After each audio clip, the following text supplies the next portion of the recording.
¿Sabías que el patrimonio arquitectónico y urbanístico de Chillán post-terremoto de 1939 es único en el mundo? Me gusta Chillán. Una conversación necesaria con los arquitectos Sebastián Fredes y Celso Monsalve para conocer y cuidar lo mejor de lo nuestro. Hola, hola, ¿qué tal? Estamos en el podcast Me Gusta Chillán, una conversación necesaria de arquitectura, urbanismo y patrimonio. Yo soy Celso Monsalve, arquitecto, me puedes encontrar en redes sociales como Arquitecto del Sur y en el Instagram Me Gusta Chillán, que le da nombre justamente a este podcast. Me encuentro con mi compañero Sebastián Fredes. Hola, Seba. ¿Cómo están? Yo soy Sebastián Fredes, secretario del Colegio de Arquitectos del Zona Ñuble. Me pueden encontrar en redes sociales como Construyendo Sebas y el colegio como K-Nuble. Y en Facebook se puede encontrar como Arqui de Ñuble. Arquitectos de Ñuble. Arquitecto de Ñuble. Sí. Muy bien, perfecto. Y nos encontramos ahora con también, no vamos a decir un invitado porque es parte del Comité de Patrimonio, somos el cerebro, podríamos decir, detrás de este podcast, con Carlos Ortiz. Hola, Carlos. Hola, Celso. Hola, Sebastián, ¿cómo están? Muchas gracias por permitirme estar acá en este honorable lugar. Bien, somos parte del Comité de Patrimonio los tres, estamos interesados justamente en difundir acerca de esta importancia que tiene Chillán y Ñuble en general, acerca del gran patrimonio arquitectónico y urbanístico, que vamos a intentar que en este programa sí podamos por fin tocar el tema urbanístico. Llevamos tres, porque el tercer capítulo no hemos tocado. podido hablar todavía de urbanismo. Sí, pero ahora sí que lo tenemos planeado. Igual quiero que te presentes, Carlos, por favor. ¿Quién eres? ¿A qué te dedicas? ¿Cómo llegaste a Chillán? Bueno, yo soy arquitecto también de la Universidad del Biobío. Bien. Grande Universidad Ya del Biobío. somos dos, tres. También tengo la suerte de ser magíster también de la misma casa de estudio de Patrimonio y Arquitectura Urbana. Actualmente trabajo en la Oficina Técnica Regional del Consejo de Monumentos Nacionales acá en Ñuble. Me dedico a ver todo el tema patrimonial protegido por la Ley de Monumentos Nacionales y estamos alojados dentro del Servicio Nacional del Patrimonio Cultural aquí en la Dirección Regional. Perfecto. Qué mejor, ¿no es cierto? Está absolutamente ahí imbuido de patrimonio. Está en una casa espectacular, además. Además también hay en 18 que esas calles que están antes de llegar a la Casa Barco está llena de patrimonio. Que yo quiero comentar, yo sé por qué. Yo tengo una... A ver, pero ubiquemos a los autores. 18 de septiembre entre Collín y Purén. Ahí estamos. Y Purén. Sí. No, pero yo te digo, toda esa área, incluso hasta Arturo Prat. Pasado cuadra. Es un paseo patrimonial de arquitectura, ¿sí o no? Sí. Preciosa las casas. Pero lo vamos a nombrar cuando hablemos de urbanismo. Voy a comentar por qué pasa eso. Ya, muy bien. Partamos entonces.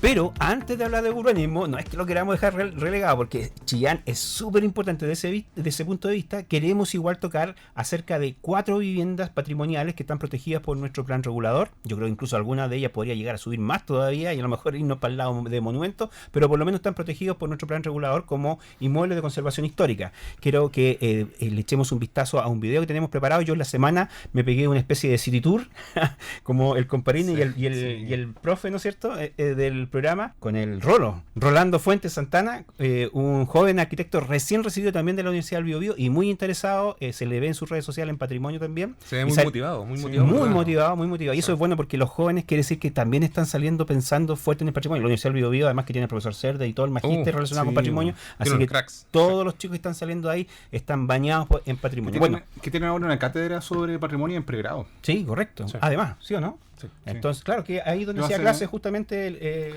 la encargada de lupa, con la Anabel. Con la Anabela. Bueno, vamos a ver este video que vamos a mostrar 4 viviendas preciosísimas patrimoniales, que es la Casa Geométrica, la Casa Chejade, la Casa Barco y la Casa Lamas. Así que ahora vamos a escuchar este video y ver este video. Hola, ¿qué tal? Estábamos aquí con Rolando Fuentes Santana, yo soy Celso Monsalve para Me Gusta Chillán. Estamos afuera de la Casa Chejade, aquí en toda la intersección de 18 con Bulnes, una bella casa, ejemplo del modernismo tardío. Vamos a recorrerla por dentro y por fuera, vamos a mostrar fotos, vamos a mostrar videos con Rolando. Rolando es un joven arquitecto chillanejo recién recibido. Recién. ¿Qué te parece esta casa, Rolo? Preciosa, es parte de este grupo de vivienda ícono. La casa Chejade entonces fue diseñada por Carlos Fernández para la familia Chejade en el año 52. Creo que de las cosas que principalmente destacan esta genial curva, ¿cierto? Tanto en el primer como en el segundo nivel, que curiosamente recibe todo este flujo que nos encontramos en la esquina. Estamos en la esquina de 18 con Bulnes. Excelente. Y dentro de este gran acceso que se hace a la vivienda, es donde destaca, ¿cierto?, este trabajo con las texturas, los ladrillos de vidrio. Estamos en la casa geométrica o casa del geometra, también conocido como casa Cuitiño, para la familia que fue diseñada. Fue diseñada por Raúl Alarcón, arquitecto, en el año 1941, post terremoto de Chillán. Bueno, la gracia de esta vivienda es esta experimentación que hace con la forma geométrica, de ahí su nombre, y de que si bien no es tal vez parte de este lenguaje que está en el centro de la ciudad, sí presenta ciertos paradigmas arquitectónicos como lo es la torre, ¿cierto?, la ventana vertical de la escalera, o también esta curva, ¿cierto?, que según la planimetría corresponde a una oficina. Ahora nos encontramos en la Casa Lama, ¿cierto?, también parte de los inmuebles de conservación histórica, diseñada por Udo Schweitzer en el año 1947. Esta vivienda, ¿cierto?, ya posee el lenguaje claro de diversas viviendas que hay acá en Chillán, de diversas casas. Al igual que la casa geométrica, esta fue diseñada en 1941 por Raúl Alarcón. Sí, podríamos hablar que son como proyectos hermanos, por decirlo así. Sin embargo, en su lenguaje es bastante distinto y yo creo, Celso, que esta es la que tiene más elementos compositivos, ¿cierto?, que podemos ver en nuestra ciudad. Creo que tanto las ventanas circulares, conocidas como ojos de buey también, o este gran balcón, esta curva bastante pronunciada, que incluso el acceso acá a la reja la mantiene, son elementos que vemos muy presentes en nuestra ciudad y que definen la arquitectura chillaneja. Bien, ahí estaban los 4 preciosos inmuebles de conservación histórica protegidos por nuestro plan regulador. Eso quiere decir que no se pueden destruir, sí se pueden intervenir, se pueden hacer algunas presentaciones para ser incorporados dentro de algún otro proyecto, por ejemplo. Supongamos que alguien quisiera comprar la casa geométrica y construir ahí un edificio de departamento o alguna otra ¿no es cierto?, iniciativa inmobiliaria, lo puede hacer, pero con mucho cuidado de la casa misma para preservar por lo menos su identidad tan característica por fuera. También es importante precisar que para que los auditores sepan un poco de la protección de patrimonio, que existen 2 formas de proteger el patrimonio: por medio del plan regulador, que establece los inmuebles de conservación histórica y la zona de conservación histórica, y por medio de la Ley de Monumentos Nacionales, que establece otras categorías de protección como los monumentos históricos y las zonas típicas. ¿Podríamos decir que eso está como en un nivel superior? Podríamos decir que sí, porque es un alcance nacional. En cambio, lo del plan regulador, como lo dice su nombre, es solamente local. Claro, justamente. Tiene valor patrimonial solamente para esa comuna. En el caso de inmuebles de protección histórica tienen que pasar por una revisión por el MIMBU local y la municipalidad. En cambio, a nivel, ¿no es cierto?, de si están elevados a categoría de monumento, tienen que pasar por ustedes. Tiene que pasar tiene que pasar por el Consejo de Monumentos Nacionales, quienes revisan el caso, toman la decisión y después se le solicita a la ministra de Cultura, el Arte y el Patrimonio que emita el decreto. Todos estos trámites son para poder cuidar, ¿no es cierto?, estos inmuebles que, aunque son particulares, en este caso de las 4 viviendas, los sentimos casi como propios. Más que casi como propios. Yo estuve la semana también haciendo mucha publicidad en el Instagram de Me Gusta Chillán y en otras redes sociales, y créanme que esto causó furor. He tenido cientos de miles de visitas. Y de las 4 casas, ¿cuáles creen ustedes que se las robó? Porque estaba, ¿no es cierto?, primero estaba la casa Chejade presentada, luego estaba la casa geométrica, después nos fuimos a la casa Lama y terminamos en la casa Bar. En las visitas y los me gusta rondaban entre los 1500 y 2000, pero hay una que se escapaba tremendamente. La casa geométrica. La casa geométrica. Claro. Oye, es un amor de los chillanejos por esa casa. Es un mito todo. Chillán sabe que existe la casa geométrica. ¿No es cierto? Yo creo que cada persona que ha recorrido el centro de Chillán conoce esa casa. Oye, pero es que también todos hemos recorrido y conocemos la casa Chejade, pero no sé por qué todo el mundo se va tan allá, pero es en los comentarios que se vuelven locos, que son imágenes que son ideales, por ejemplo, hasta para cine, para teleseries. No, están enamorados de la casa geométrica. Es una casa muy única, tiene una forma geométrica muy espectacular, es muy distinta al resto de la edificación acá en Chillán, entonces por eso llama tanto la atención. Oye, yo tuve la oportunidad con Rolando de pasar a ver la casa Chejade y ¿sabes qué me dejó con la boca abierta? El Ceremi del trabajo, que tú lo conoces, que a través de ti, ¿no es cierto?, nos dio esa posibilidad. Oye, preciosa, no sé si tú la conoces por dentro. La escalera en hormigón armado, moldeado, que va subiendo de una forma tan única, tan especial. ¿Sabes qué? Realmente, además el ventanal curvo, olvídate, es una cosa... Es un éxtasis de arquitectura. La casa Chejade queda en Bulnes, esquina 18 de septiembre. Yo viví un año al frente mirando de mi escritorio, de mi living, tenía un escritorio mirando la casa Chejade. Mira qué suerte. Sí, por un año. Perdón, te interrumpí. La casa Chejade además tiene una terraza recorrible, que se pueden hacer actividades culturales. Yo estaba hablando con un gestor cultural de Chillán que me comentaba que sería interesante hacer una propuesta de gestión cultural relacionado a los edificios de conservación histórica de Chillán y algunos edificios que también tienen potencial de protección histórica, que son abalconados mucho. Tienen balcones donde se puede hacer, por ejemplo, un grupo puede tocar tipo los Beatles cuando hicieron Phil Rowe, ¿se llama el disco? Donde aparecen Sí. en la... La oye, pero la terraza de la Casa Chejade es tremenda, es gigantesca, no sé, deben tener fácilmente unos 200 metros cuadrados, así que se podrían hacer cócteles, publicidad, yo imagino a lo mejor una reunión del colegio de arquitectos ahí, sería espectacular.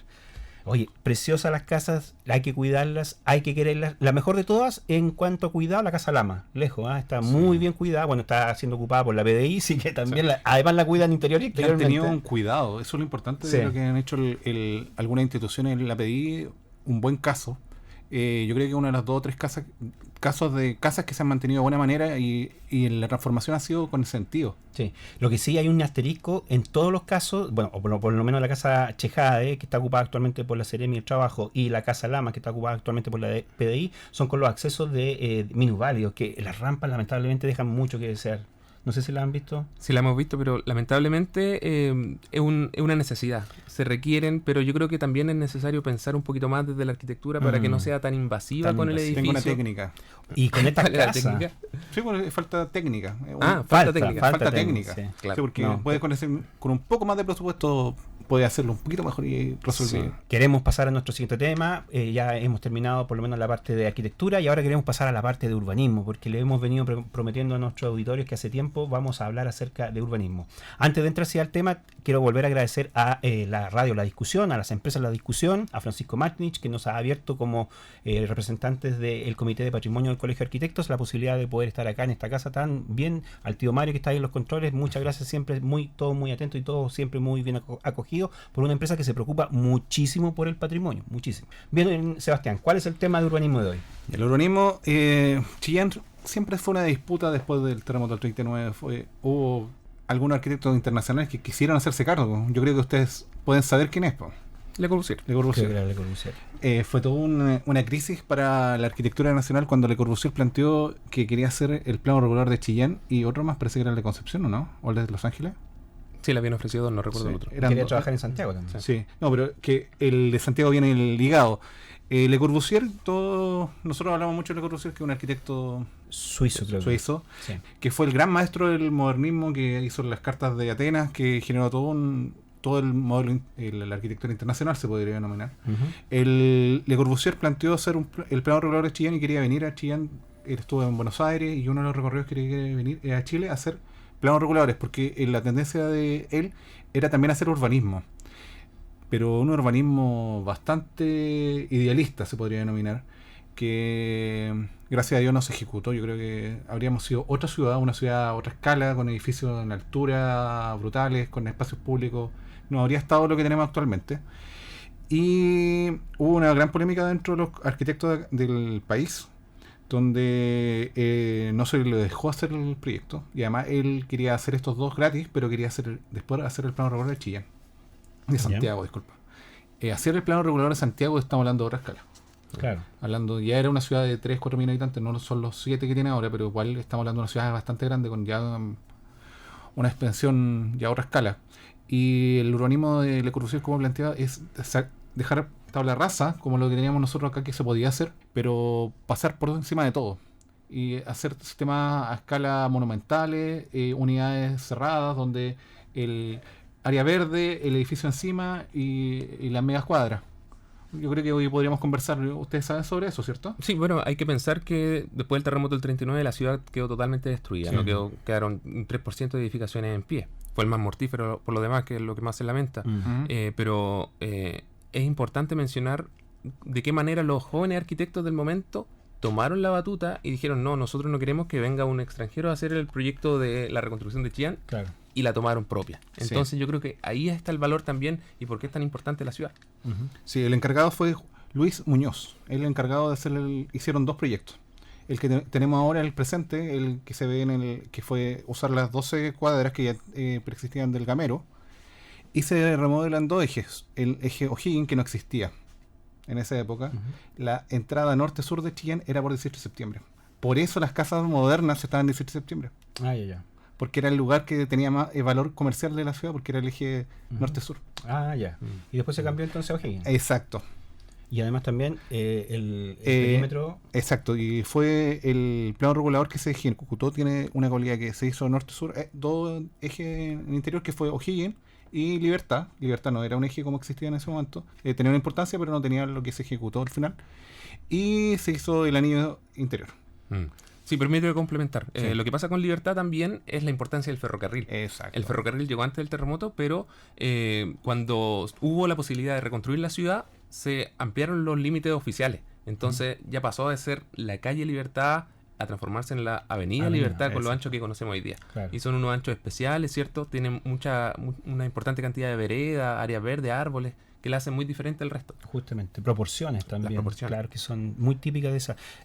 Tú hablas de perímetro, claro, porque tenemos un perímetro exterior que confinan las 12 manzanas, que son las 4 avenidas que nosotros conocemos, también muy característico, con bandejón por medio, con unas proporciones también importantes, con doble calzada, etcétera. Pero también hablas de un anillo interior. Sí. El anillo interior que actualmente es reconocible por la escala urbana, pero nunca se hizo la vía a escala como que fuera avenida.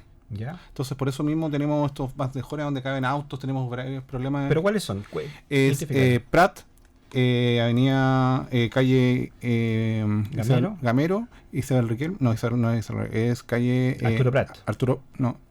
O'Higgins. ¿Sí? O'Higgins Y Arturo Prat. Arturo Prat y la cuarta es se llama Isabel es la siguiente Isabel Riquelme es Sargento Aldea. Sargento Aldea. Sí, correcto. Que en síntesis es el anillo que une las 4 manzanas interiores, sí. Porque en rigor, aunque falta una, estamos cojos ahí, pero se supone que aparte del perímetro exterior, hay un perímetro interior que une 4 áreas verdes importantes que son plazas. Es la Plaza de la Victoria, la Plaza San Francisco, la Plaza la Victoria, San Francisco, la Santo Domingo, y en donde actualmente está el terminal rural y la Mercedes, ¿no es cierto? Sería la cuarta plaza. Todas esas calles también tienen una característica bien especial, que todavía se le podría sacar más provecho, pero tienen proporciones importantes que lo hacen definir como una circunvalación interior. Sí.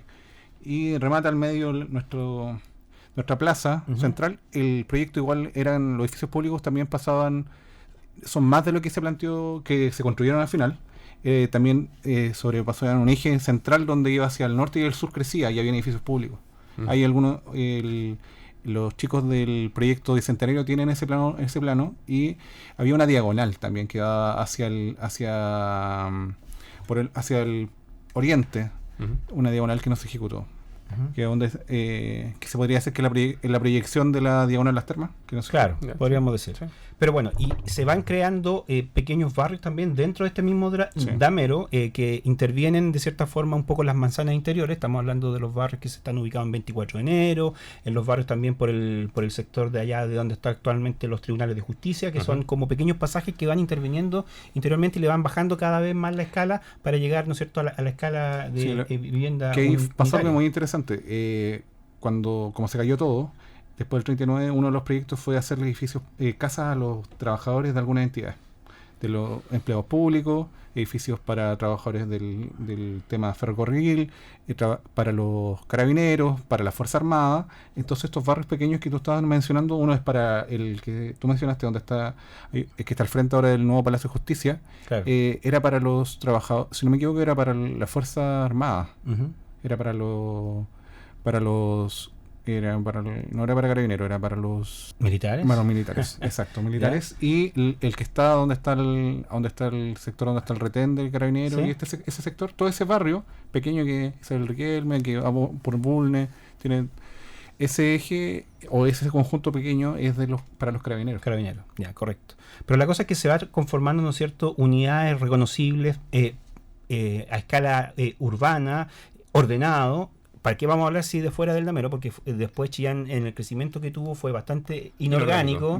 En la medida de lo posible, en pocas palabras. Se nota mucho esa palabra con barrios como Los Volcanes, que ha sido lamentablemente con una falla de urbanismo muy grave. Sí hay otros barrios que se han ido extramuros, podríamos decir, de este damero central, creciendo con cierta orden, pero sin embargo han habido malas prácticas urbanísticas que claramente dejan a nuestro damero solamente como casi como un casco histórico, que es lo más apreciado en todo caso por todos los habitantes. Claro, ahí te das cuenta de que no existió una planificación estratégica del crecimiento de Chillán. Porque si miramos, como tú dices, el damero fundacional está muy bien configurado, con sus plazas, cada plaza con su unidad educacional, su barrio. Correcto. Claro, Pero porque todo funciona, al frente de cada plaza hay una escuela, claro, hay una catedral o hay una iglesia, ¿no es comercio cierto? de barrio. Comercio. Entonces, y todo eso alimentaba la plaza central, Claro, con los edificios públicos, el barrio más cívico, ¿cierto? claro. Entonces, y después hacia los bordes eso se va perdiendo. Entonces, creo que es importante también llamar a volver a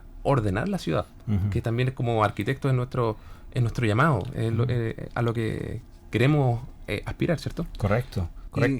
Y hubo un problema después de la visión de todos los planos regulares siguientes, y todavía el plano regular que tenemos es que tenemos una falla geográfica, que es nuestro canal, el canal que tenemos que recorre la ciudad, y nunca se vio hacia el canal siempre da hacia casas. Como que se escondió. Se esconde. Y eso es un grave error. Yo creo Las que Toscas, el estero de las Toscas tiene un potencial de... Tú vas a cualquier país del mundo donde tienes pasando por el medio de una ciudad un estero o un río, y la ciudad da hacia el río. Entonces, o por lo menos permite, ¿no es cierto?, urbanidad hacia esos entonces sectores. uno ve el plano regulador que se planteó para el 39, tenía ese sentido, pero no se ejecutó. Y después los planos regulares subsiguientes, los 60, el 70 y tanto, y cada 10 a 15 años que se hizo planos regulares, nunca se tomó en cuenta eso. Sí, es lamentable. Se hizo un esfuerzo, sí, en la administración de Bernucci, hace por lo menos unos 20 años atrás, de recuperar una parte del estero.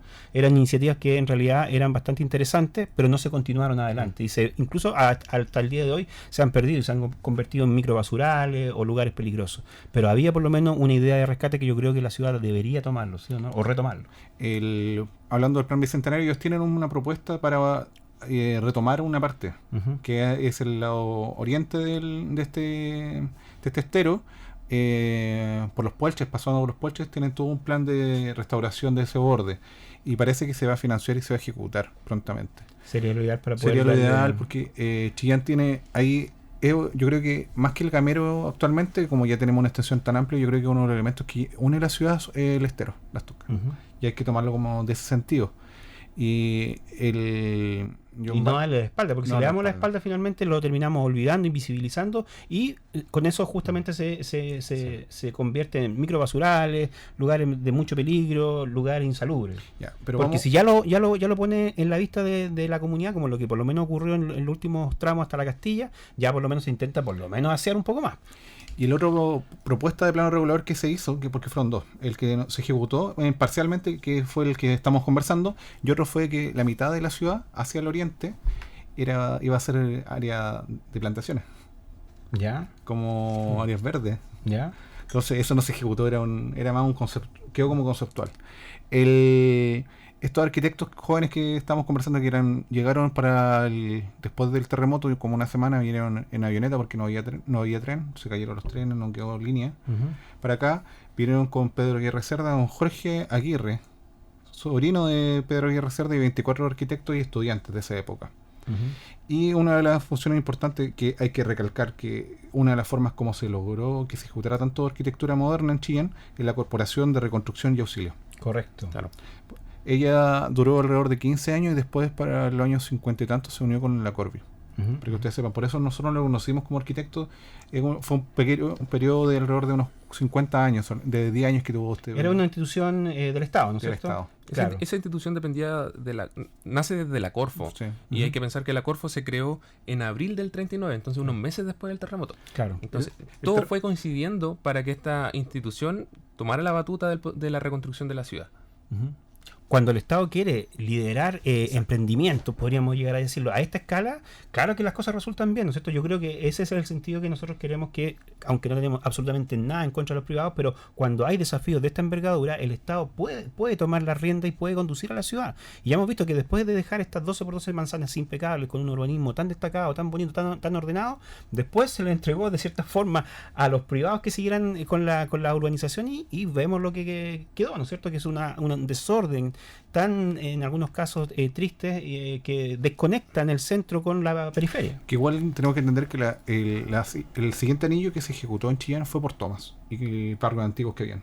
La Padre Hurtado, Purén, fueron Tomás. Sí. Pero Sí, la Bicentenario está sí. bien, está más o menos bien, ¿no es La cierto? Kenny La también. Kenny, por supuesto, el Tejar, también son unidades que tienen, pero claro, que son como micro barrios, que igual en todo caso tienen esta valorización de poder potenciarse en sí mismas. Pero el resto, entre medio, ¿no es cierto? Lo intersticial va quedando mucho desorden que pudo haber sido mejor llevado por instituciones públicas. No, y además el fenómeno que pasa con las ciudades es que empiezan a crecer de repente grandes edificios. Grandes edificios que empiezan a aparecer en el casco histórico. En vez de planificarlo de mejor manera y que se vayan hacia los extremos y que dejen el casco histórico como a una densidad media más baja, ¿cierto? Ujú. Porque de esa forma también se mejoran las circulaciones peatonales, las vehiculares. Todo fluye mejor. En cambio, con mucha construcción en altura se va perdiendo este dinamismo Claro. propio de la ciudad. Se va atochando, como lamentablemente ha pasado en Concepción. En Sí. Concepción vemos mucho ese ejemplo que la ciudad tradicional, la ciudad más moderna, que también fue muy afectada por el terremoto del 39, Ujú. se ha perdido y empezaron a aparecer grandes torres de edificaciones. Y que estamos comenzando a sufrir nosotros. Nosotros Y tenemos vamos para allá. un grave problema desde el último cambio del plan regulador que se hizo en el 2016, en donde se dejó a la Z1, que es la zona más céntrica de Chillán, sin límite de altura. Eso quiere decir que en todo el centro de Chillán podríamos construir prácticamente rascacielos si quisiéramos. Claro, hay otras limitantes que hay de por medio, pero no hay límite, y es algo a los cuales nosotros, por lo menos, no todos sí, porque la visión no es unánime, pero varios arquitectos en el colegio sentimos de que falta una densidad equilibrada, que nuestro próximo plan regulador debería bajar la altura. Se propone, no sé, por lo menos no más allá de 11 pisos en algunos casos, o no más allá de la altura de la catedral, que ya es un tema un poco más romántico, pero sí tratar de llegar a un equilibrio para que justamente no producir un exceso de población en la ciudad y no producir también desequilibrio. O sea, estamos hablando incluso hasta de sombras que son malas para todos los vecinos cuando se levantan estas torres tan gigantes. Tenemos 24 proyectos aprobados de altura, parece, si no me equivoco. Tenemos ejecutado como 7. Claro.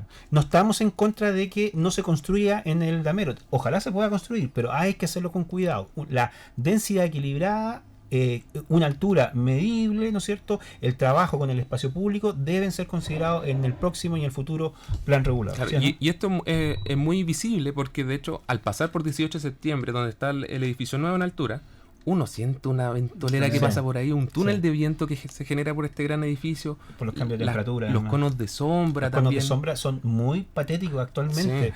Yo tengo una historia simpática con la concejal Brigia Armazábal, que tuvo un problema con en su despacho por culpa del edificio que está al frente de la municipalidad. Ella tiene un espejo Claro. en su despacho o su oficina, porque ellos comparten oficina algunos concejales, no es como en otros lados que tienen como dos concejales por oficina, y les sucedió que se le empezó a hacer un pequeño incendio con su silla. No te creo. ¿Pero por qué? Por el reflejo por del el reflejo edificio. en el espejo del vidrio generó un pequeño amago de incendio, tuvo ahí la concejal. Bueno, ahí tenemos todo un caso paradigmático que justamente al frente de la Plaza de Armas, podríamos decir una de las esquinas más emblemáticas de Libertad con 18 de septiembre, se levanta esta gran torre. ¿Cuántos pisos debe tener? 14. Si no más, incluso es posible que supere los 20, pero con esta fachada vidriada continua, muro cortina que llega hasta abajo, que hace una división muy drástica entre lo público y privado, en pocas palabras, sin mucho trabajo de espacio urbano. La torre que antes había ahí era preciosa, claro que quedó muy mal para el terremoto. Yo que era no tengo ese punto, también me cargaba la torre. Ya, pero mira, independiente del diseño de las torres, estamos hablando de las antiguas torres, los héroes, ¿no es cierto? Sí, claro. Tenían abajo espacio público, o sea, la gente podía entrar. Una placa. Sí, Una eso era placa, interesante. tenía una estereométrica que hacía que, en pocas palabras, flotara un plano y te integrara con el espacio de adentro. Había comercio en donde poder bajar ahí, o sea, había toda una vida urbana que se acogía de cierta forma y como que se traía y se trataba de transmitir a la Plaza de Armas. Pero ahora esta torre tan grande, tan soberbia y tan fuera de escala, además de todos los edificios que se venían construyendo más o menos en la Avenida Libertad, creo que fue un despropósito. Para mí, derechamente, un error. No sé qué opinan. Opino lo mismo. Creo que la altura y la terminación del material Sí, yo creo difiere que sí. mucho de lo que hay en el contexto, porque hay que pensar que los edificios por sí solos no valen mucho. Siempre hay que considerarlo con lo que hay contexto, alrededor, con el correcto. contexto urbano. Y nosotros como arquitectos sabemos eso, sabemos que es necesario saber qué se está construyendo al lado, para que de esta manera nuestro edificio se inmerse en el lugar y no sea una cuestión descontextualizada completamente. Justamente. Sí, yo creo que ese es el problema del contexto. En el eje, uno de los ejes más importantes, como decías tú, Sebastián, de Avenida Libertad, y esta Avenida Libertad es muy característica, tiene tipologías de vivienda muy, muy reconocibles, que no es que hayan sido construidas todas de una misma forma, o por un mismo arquitecto, por un mismo propietario, son diferentes propietarios que simplemente se subieron a esta sinergia de construir muy parecidamente unos con otros. Estamos hablando de viviendas de 2 pisos, con balcones curvos, con algunos trabajos, ¿no es cierto?, ¿cómo se llama?, de balcones, mezclando con temas de materialidad rugosa, muy típica del modernismo, y a una escala muy acotada, de 2 niveles. Tanto es así que esta avenida está pretendiendo tener, de cierta forma, una caracterización especial, y que sé que tú tienes algo que ver con esa caracterización especial, o con esa protección que le queremos dar como ciudadanos, ¿no es cierto? Algo tengo que ver. A ver, veamos. Algo tengo que ver. Cuéntanos. Sí, lo que pasa es que el año 2018 nosotros recibimos, desde mi trabajo, desde el Consejo de Monumentos Nacionales, recibimos una solicitud de declaratoria. Una solicitud de declaratoria como zona típica del casco histórico de Chillán. Y luego del análisis que se ha hecho en la Secretaría Ejecutiva de nuestro servicio, nos hemos dado cuenta lo que dices tú. Precisamente, desde la estación de ferrocarriles hasta Isabel Riquelme aproximadamente se concentra una importante cantidad de estas edificaciones de 2 niveles de altura, de una tipología que don Gonzalo Cerda ha calificado como las viviendas de alto, que son en la primera placa comercial y en el segundo habitacional, que es una característica muy única de la ciudad de Chillán. Entonces se está trabajando para avanzar en una declaratoria como zona típica de este sector. Ya hemos hecho algunas participaciones ciudadanas, nos quedan algunas, estamos definiendo el polígono ya definitivo, y en eso estamos. ¿Y en qué se va a traducir esto? ¿Qué es lo que se va a poder o no se va a poder hacer dentro de una zona típica? Principalmente lo que busca una zona típica es proteger el carácter ambiental y propio de este sector. Nosotros no podemos normar, entonces no podemos establecer alturas de edificación, pero sí el Consejo de Monumentos se pronuncia sobre la conveniencia de construir cierto tipo de edificaciones o de demoler algunos edificios. Yeah. Entonces, de esa manera nosotros lo que se propone desde la institución es que se mantenga este carácter único, el que le da la uniformidad a este centro. No es como los bienes de protección histórica que no se pueden prácticamente tocar, sino que se pueden intervenir, pero de cierta forma respetando la esencia de la arquitectura que se había ahí, las proporciones probablemente, ¿no es cierto? Y también incluso hasta los estilos. Estamos hablando de imitar los ojos de buey, estoy solamente pensando, los ojos de buey, los balcones curvos, las texturas, a ese tipo de cosas. Mira, nosotros cuando se arma un expediente de declaratoria, hay que establecer los valores y atributos por los cuales son importantes y que lo hacen único. Entonces, para el sector de Chillán se han identificado 6 atributos que son muy fácilmente reconocibles, que son los elementos longitudinales, ¿cierto? Las ventanas longitudinales que son muy presentes, los voladizos, ¿cierto?, que son muy, muy reconocibles, los balcones también, las marquesinas, los ojos de bueyes y, por supuesto, los planos curvos como la Casa Chejada. Claro. Entonces son elementos muy únicos que reconocemos fácilmente en el centro. Si bien pueden aparecer tal vez en otros sectores de la ciudad porque forman parte de una tendencia de la arquitectura de ese momento, se concentran en ese lugar y están más o menos intervenidos. Y todo esto, ¿por qué? ¿Cuál es el sentido final? Es el rescate, ¿no es cierto? Porque una ciudad, para que tenga una característica y nos podamos sentir de cierta forma apropiados de una identidad, tenemos que rescatar justamente las cosas que nos caracterizaron. Y si algo nos caracteriza, por ejemplo, es la arquitectura de la Avenida Libertad. Claro, el sentido también es no perderlo. Y no perderlo. Es no perderlo, que este patrimonio que estamos tratando de proteger se mantenga por generaciones. Y es importante porque es un trabajo que tiene que hacerse desde el Estado hacia la arquitectura pública, ¿cierto? Hacia los edificios que están ahí. Entonces es importante que todos sepamos la importancia, porque es importante mantener el patrimonio, porque si no los vamos a perder. Va a pasar, va a llegar una gran inmobiliaria, van a echar todo abajo y van a construir torres diferentes, ¿cierto? Claro. Como la que hablamos recién. O torres que se van repitiendo por todo Chile. Claro. Yo pongo en el caso, por ejemplo, de algunos casos, claro, emblemáticos, pero podemos tomar como referencia sectores muy turísticos en donde se les pide que las intervenciones, sea lo que sea, consideren un porcentaje de madera. Estoy hablando de Pucón inmediatamente. Entonces, claro, uno se siente que hay una identidad clara, que toda la gente se quiere identificar con el trabajo. Hay un conjunto armónico. Justamente va siendo todo armónico. Eso. Y entonces los que llegan a futuro y quieren instalarse con nuevos proyectos, lo pueden hacer, pero en armonía con lo que ya hay, ¿no es verdad? O por qué uno va y viaja a unas tremendas distancias a ciudades europeas, como por ejemplo Venecia, porque hay algo característico, o a las ciudades del norte de Europa, como por ejemplo Ámsterdam, porque hay algo muy especial en ellas que han sabido guardarlas, han sabido rescatarlas. Y nosotros tenemos esa identidad. La verdad que no todos los chilenejos la sienten propia, porque es muy especial, porque tiene que ver mucho con la arquitectura más que con otras cosas, pero sí, nosotros los arquitectos la valoramos y creemos que es muy importante preservarla. ¿Y sabes qué fenómeno pasa? Habitualmente cuando uno camina por las calles, no va mirando los edificios. Sí. Y si te dan ganas de mirar algún edificio, está lleno de publicidad, Claro. los típicos cables de Chillán, ¿cierto? Sí. Los cables de la luz, Sí. que tapan la visión, tapan esta imagen que nosotros encontramos hermosa porque nos apasiona el tema, lo hemos estudiado, nos gusta la arquitectura moderna, ¿cierto? Vemos estos balcones curvos, los ojos de buey que son tan icónicos, pero es importante mirar hacia el suelo, dejar de mirar el suelo, miremos el cielo, miremos los edificios. Yo como parte del Colegio de Arquitectos y al Celso cuando era presidente y cada vez que nos hemos juntado con el alcalde de Chillán y con las autoridades relacionadas al tema, yo siempre le he planteado la idea de una gestión de publicidad. Y yo también en las participaciones que hemos tenido, que hay que hacer un manejo en la publicidad de los elementos modernistas de la ciudad. El claro ejemplo que tiene graves problemas de eso es en la esquina, en el edificio Los Dos Cuyanos. Los Dos Cuyanos, si tuviera retirado el 80% de la policía que ya ni siquiera se usa, yo creo que sería un espléndido edificio para ver y estar y poder gestionarlo. Las mismas personas que son propietarias del edificio Los Dos Cuyanos tienen un potencial de manejo de ese edificio que podrían tener, como por ejemplo los edificios que están la diagonal de Concepción, la Plaza Perú. Muchos departamentos ahora son hostales, hoteles pequeños, y ese edificio da para eso fácilmente. ¿Sabes qué? Algo parecido pasó, por ejemplo, con la Alameda en Santiago, es de la década de los 80 y 90, que se comenzó a deteriorar muchísimo y comenzó a saltar la publicidad y a adueñarse prácticamente de los edificios patrimoniales que habían ahí.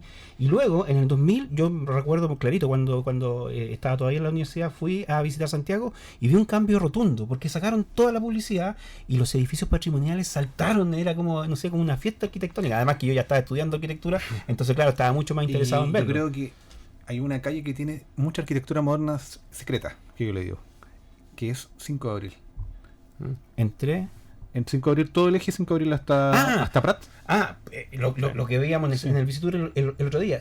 Yo ¿sabes qué? Hasta que no me lo dijiste, yo no lo visualicé. El lado que da y que gira hacia el cine central es precioso. Es precioso, es hermoso. La casa, ¿cómo se llama? Del alcalde. La casa Zarzar. Ese conjunto armónico es un conjunto armónico muy interesante que lo bueno es que no lo han tocado mucho. Sí. Le falta un poco manejo de técnica con la gráfica. Yo creo que si hacen armónica la gráfica de abajo, quería, pero es muy especial y además que es único. No sé si es un solo propietario, pero se ve todo muy unitario. Lo que pasa es que el edificio que no hemos hablado, que el edificio el cine central es un conjunto que tiene el cine y una placa comercial y departamento. Sí. Entonces el segundo piso, todo por 5 de abril, son casas, su segundo piso, que ahora son todos comerciales, son algunos centros de formación técnica, algunas boutiques, y abajo es todo comercial, siempre ha sido comercial. Y además es un edificio que, a diferencia del cine O'Higgins, que todos sabemos que el cine O'Higgins, todos lo conocemos, el cine central nadie lo conoce como cine central porque fue un cine que existió y después tuvo el Teletrack. Pero ellos en un momento como en el año 70 y tanto, se le ocurrió que hacer la primera parte de la placa, que donde estaba el cine, lo levantaron y colocaron una galería. Y eso ha hecho que el edificio, aunque no sea de buena calidad el diseño arquitectónico de remodelación, se mantenga, tenga una necesidad económica, a diferencia y como está tan central, por eso se llama el cine central, tiene todo un potencial de uso cultural, de uso de cine, yo creo que el único espacio actualmente en el centro de Chillán que podría ser una sala cultural a gran escala, pero es privada. Yo entré el día miércoles, cuando tú entraste en los edificios, yo estuve ahí en el segundo piso porque hay una imprenta ahora. Intenté entrar ahí, conversar con el caballero, él no es dueño actualmente, pero ahí hay una dinámica de gestión cultural muy interesante que podría ser de recuperación en la parte del segundo y tercer piso del edificio del cine central, porque ya el shopping center ya existe. Yo creo que ahí le falta calidad de técnica constructiva nomás, porque son tabiquerías, le mejoraron la electricidad.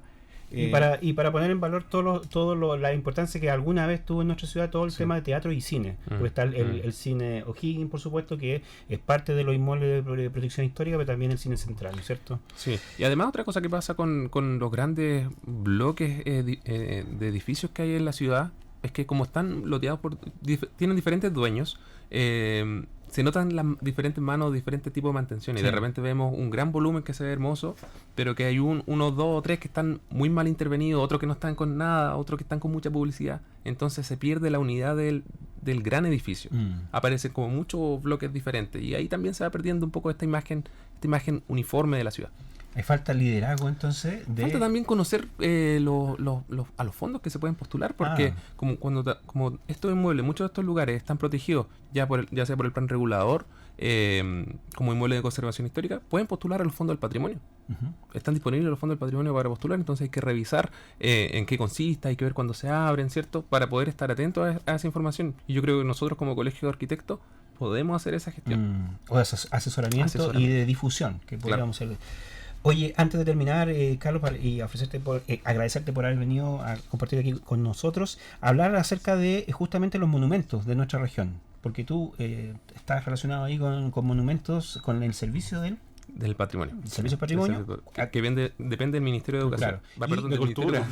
Me quedé en el pasado. Eso ya hace tiempo ya. Y cuando un lugar o un edificio o cuando una zona se levanta a nivel de monumento nacional, ya adquiere otro, ¿no es cierto?, estatus y otra protección. ¿Cuáles son aquí en Ñuble que tenemos como más? Aquí en Ñuble tenemos muchos monumentos nacionales. Solo en Chillán tenemos 7 ahora con la Casa de Gonzalo Rojas, que fue la última que se declaró, que fue un trabajo muy bonito que se hizo por lo demás. Son muchos, son 17 monumentos nacionales. Pero los más conocidos, a ver. Los más conocidos, Puente Confluencia, por supuesto la Catedral de Chillán, no hay que negar la Catedral de Chillán, el edificio de la Copeles que está aquí en Chillán, el Puente Ñipas, la zona típica de Cosquecura. Tenemos muchos monumentos nacionales y lamentablemente necesitamos la colaboración de todos para que estos lugares se mantengan en buenas condiciones, para generar los nexos, para postular a fondos, para llevar adelante procesos de recuperación patrimonial que estamos lamentablemente muy al debe. Sí, es verdad. El tema de Chillán Viejo también, ¿no es cierto? Todo el parque y el mural. Mira, tenemos los murales de Siqueiros y Guerrero que están en la Escuela de México. Además. Son una joya artística que existen ahí. Está el mural de piedra de María Marner en Chillán Viejo. También hay una zona típica con zona buffer que protege este mural. Tenemos harto, pero vamos a tener más. Así que, y en Cosquecura también decía, ¿no es cierto? Sí, ¿Qué es lo que hay ahí? La zona típica, el casco histórico. Y también es importante reconocer otro patrimonio que está siempre ahí, que es el patrimonio arqueológico y el patrimonio paleontológico, que no lo vemos, pero es un patrimonio que nosotros tenemos que empezar a hacer que sea más visible para que la gente también tome el valor de estas cosas. A ver, cortito, ¿qué es lo que es? Porque es primera vez que lo escucho. El patrimonio arqueológico son todos los elementos que están en el subsuelo, que forman parte de algo que ya pasó. No es que exista algo, sino que solamente previendo que ante una excavación uno tenga que tener ciertos cuidados desde ese punto de vista. No necesariamente. Cuando aparezca algo hay que dar aviso inmediatamente. Por ejemplo, como lo que ocurrió con el hospital regional. Lo que pasó con el hospital regional, los acueductos de Chillán, que también le llaman los túneles de Chillán, ¿cierto? Que eran los acueductos de la antigua ciudad, que de vez en cuando aparecen, es una trama gigante, entonces ya se sabe dónde está. Cada vez que y cuando se hace algo hay que dar aviso también, porque es un patrimonio arqueológico que hay que registrarlo para que no se olvide. A lo menos, pues, ¿no es cierto? Y ojalá preservarlo y de alguna forma mostrarlo. Sí. Bien. El patrimonio da para mucho. Súper interesante. Muchas gracias a todos por escucharnos. Gracias a ustedes por la invitación. Fue muy grato el momento. Tercer podcast, nos queda uno más la próxima semana, así que todos muy invitados a seguir hablando, una conversación necesaria de arquitectura, urbanismo y patrimonio. Muchísimas gracias, Carlos. Muchísimas gracias, Seba. ¿Te gusta Chillán? Me gusta Chillán. Me gusta Chillán.